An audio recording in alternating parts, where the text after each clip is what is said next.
Alaikum, camarades. Alaikum salam. Camarades secrétaires généraux. Camarades travailleuses et travailleurs du Sénégal. Kontaan nañ trop ci mobilisation bi. Lenn rek lay déplorer mooy ñëpp dañu waroon a toog ba conclure balaa ñuy dem. am na ku ko fi wax léegi yaakaar nañ ne secrétaire généraux yi ñoo war a jiitu ci xeex bi mais travailleurs yi seen bopp ñoo war a jiitu ci xeex bi secrétaire généraux yi pare nañ bu yàgg organiser nañ li ci des yaakaar naa ne yéen la saluer secteur yi nga xam ne wax nañ fi léegi ci nekk wax nga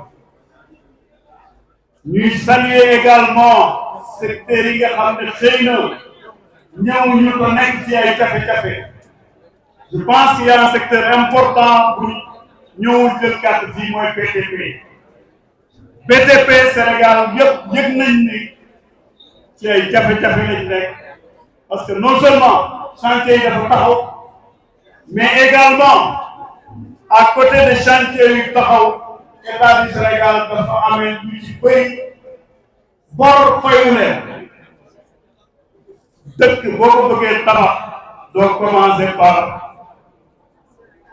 mais li ma fi fekk dara baaxul ci la koy effacer. Nous pensons que ces autorités doivent revenir à la raison. Revenir à la raison mooy toog wax ak liggéeykat yi wax ak acteurs yi nga xam ne ñoo fi nekk xool li nga xam ne jafe-jafe parce que jafe-jafe bi ñàkk mais boo jëlee un gouvernement boo jëlee un pouvoir tu hérites de tout yaakaar naa ne am na ko fi wax léegi tu hérites des bienfaits tu hérites des mauvaises choses mais nan ngay def ba li baax nga yokk ko nan ngay def ba li baaxoon nga corriger ko sans mu bloquer le fonctionnement normal du pays. Je pense que foofu lañ leen doon xaar et encore une fois ñu leen di woo ci loolu ñu jàpp ne camarades secrétaires généraux dëkk bi metti na am na ñu ko wax le coût de la vie coût de la vie yaakaar naa ne ñaari levier lañ ci am mooy augmenter les salaires mais également baisser les prix des denrées et les services de consommation courante également Mariam wax na ko am na ñu ko wax baisser la fiscalité baisser les taxes industrie alimentaire lan moo tax industrie alimentaire yi sëkk c'est parce que tous les produits qu'ils utilisent importés sont surtaxés. Je parle sous le contrôle des travailleurs des industries alimentaires. Nous devons avoir une forme de protection qui permette à ces entreprises d'exister au Sénégal et non de les pousser à aller en Côte d'Ivoire, d'aller en Guinée, d'aller au Burkina, et c'est ce qui est en train de se faire. Beaucoup d'entreprises sont en train de se déporter vers ces pays parce qu'ils sont bien traités là-bas. Nous devons nous battre pour que ces entreprises soient renforcées ici pour créer de la valeur ajoutée, créer de l'emploi. Nous devons également travailler à ce que nos secteurs stratégiques, l'eau, l'électricité, la santé et le téléphone soient renforcés. Je ne parlerai pas outre mesure de la poste parce que le camarade Ibrahim l'a dit, il est inconcevable que les travailleurs payent parce que nos gouvernements ont pillé la poste. Il faudrait que cette poste-là soit réhabilitée. Il y a énormément de possibilités que nous avons identifiées en tant que travailleurs qui permettent de relancer la poste et créer encore de la valeur ajoutée, créer des emplois. Je pense que Cheikh l'a dit également dans le secteur de la santé. Il est inconcevable d'avoir 20% de fonctionnaires et plus de 80% de contractuels, de prestataires, je ne sais pas quoi. Si nous voulons avoir un secteur de la santé cohérent, efficace, nous devons travailler à faire disparaître la précarité dans ce secteur, recruter suffisamment de médecins, ne pas laisser nos médecins aller au Maroc, aller dans d'autres pays, et c'est ce qui est en train d'être fait. Et malheureusement, nous devons faire face à ce gouvernement pour que cette situation soit redressée. Je voudrais également insister sur le secteur de l'éducation. Quand je parle de l'éducation, c'est du primaire jusqu'au secondaire.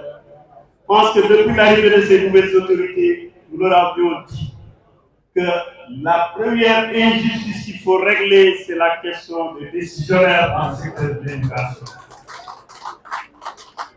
Au-delà de cette question, c'est le respect des accords qui sont signés. Quelqu'un disait la surimposition.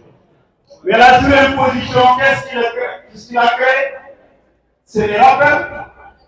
Si nous faisons en sorte qu'il n'y ait plus de rappels, que les gens avancent régulièrement, on ne paye avance pas, il n'y aura plus de rappels. Et s'il n'y a plus de rappels, il n'y aura pas de surimposition.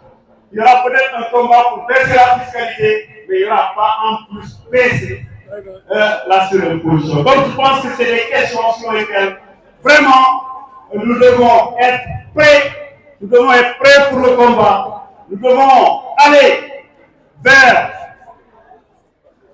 la fédération de l'ensemble de nos lieux.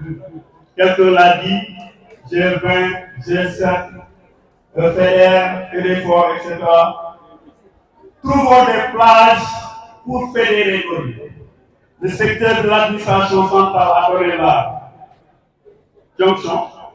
Nous pensons que les centrales vont consolider. Nous allons aller ensemble pour que tous les secteurs dont on a parlé ici tout à l'heure,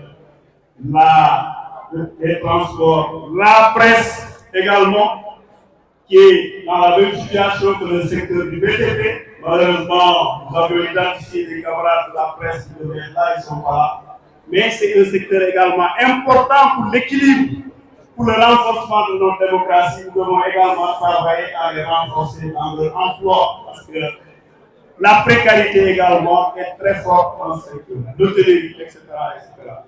Camarades, nous voulions appeler, je pense que quelqu'un l'a dit tout à l'heure, si ce gouvernement n'est pas prêt à aller vers des négociations sérieuses sur la plateforme minimale que les centrales syndicales vont déposer pour réactualiser, nous allons aller vers le dépôt de préavis de grève générale. Je pense que le combat, c'est montrer la voie parce que ces autorités-là pensent que nous nous représenterons. Et aujourd'hui, nous devons montrer ce que nous faisons, nous devons montrer ce que nous représentons. Vive la lutte, vive les camarades injustement licenciés des différents services, que ce soit le port, le ministère des Mines, tous les secteurs qui sont dans cette situation, nous allons nous faire face pour que ces situations cessent et que ces travailleurs soient réintégrés. Et s'il faut aller recruter d'autres, il faut les recruter, mais pas enlever les gens pour amener Paul, c'est pas normal, c'est inacceptable et nous allons nous battre pour que ça fasse. Vive le mouvement syndical, vive l'unité des travailleurs, vive l'unité du combat. Merci, en avant, nous vaincrons.